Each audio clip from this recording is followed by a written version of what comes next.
The topic today is science-based test planning, fewer tests and better coverage. I'm going to be doing a little bit of a case study.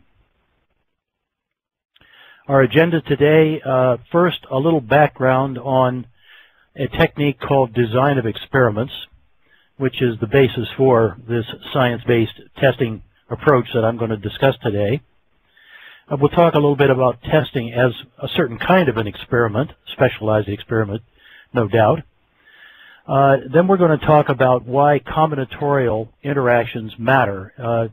Another name for this approach is called combinatorial testing. And I'm going to go into a little bit about what that means and why it matters. We'll then look at a little bit about the business case for combinatorial testing. I think the short version of that is there are a lot of advantages to it. It's not like everything else. It's not a silver bullet. It doesn't work in every circumstance. But I think it is seriously underutilized in the field generally. Then we're going to do a case study that's going to focus on the Amazon checkout function. I would guess that probably a lot of you have used Amazon to buy a book or something else.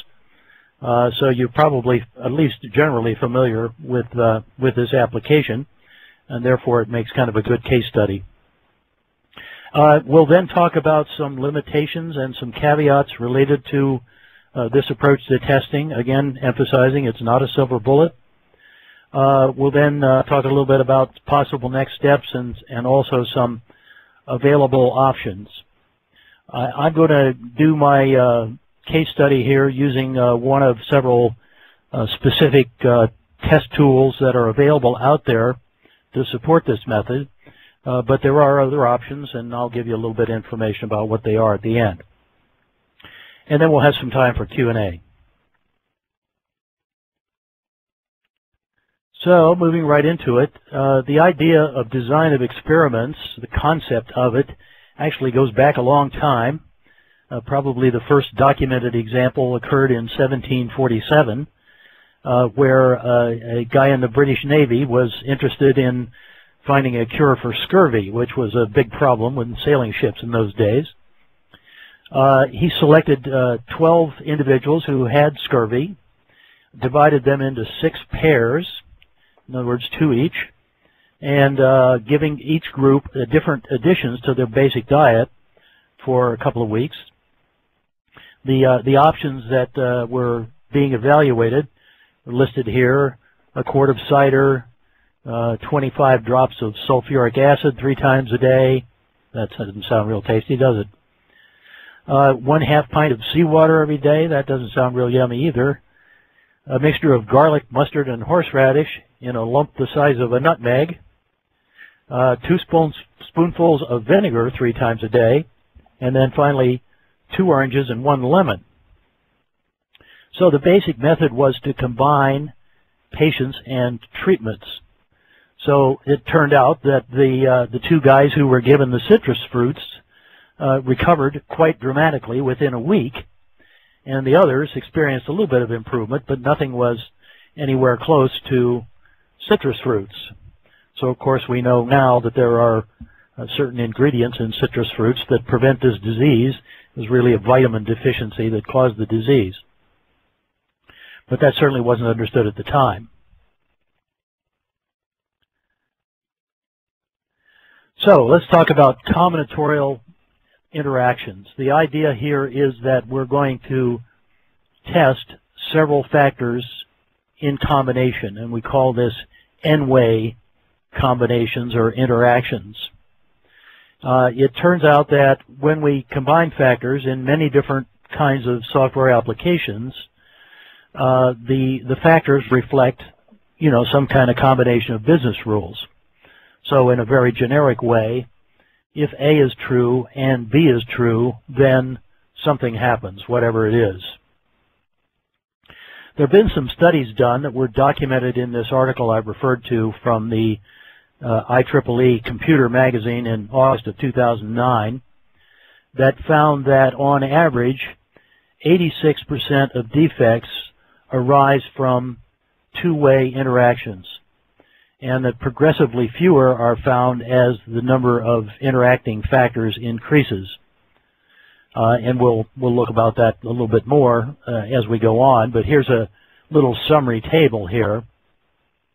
They evaluated, I've forgotten now, 4, 5, or 6 different applications, and they looked at what parameters actually triggered defects. And they found that a single parameter averaged on 60% of the defects were triggered by a single value in a single parameter field or input, and 2 parameters triggered on average 86%, 3 triggered 91%. These are cumulative numbers, of course. And then as you go up to 4-way, 5-way, 6-way combinations, they get progressively fewer. And actually in this particular study, no 6-way combinations were found to have triggered any defects.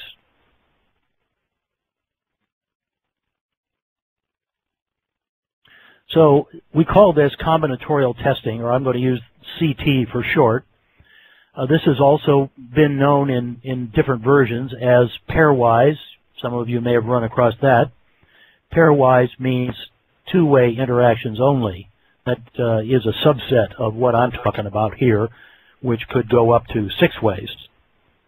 And also has been referred to as orthogonal array-based testing, which is somewhat of a variation. It's not technically quite the same thing, but the distinction is small.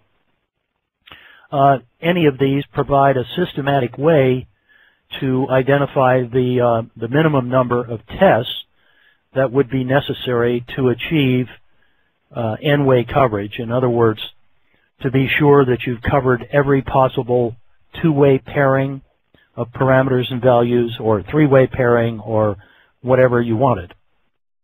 Of course, the more pairings you use, the more test cases you're going to need. However, with any level of pairing, this method will guarantee that you've achieved 100% of that level of coverage, and at the same time, you have minimized the number of test cases necessary to do that.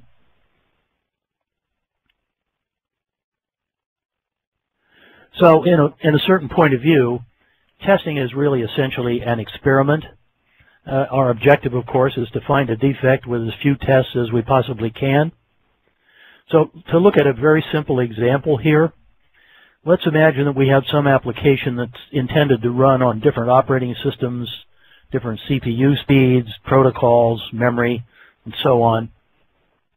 And we want to be confident that we've taken a reasonable slice at testing it under all those configurations, but we want to do that with a minimum number of test cases.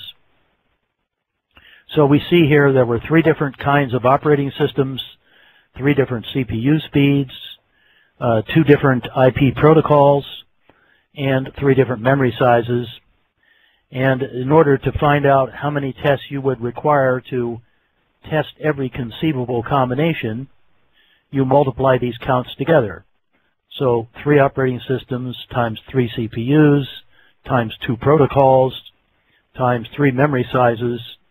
That's what we would call full coverage. So every possible combination, that would require 54 tests. On the other hand, you could test all of the 2-way combinations. Again, that's a pairwise, with only 11 tests. You could cover all the 3-way combinations with only 27 tests.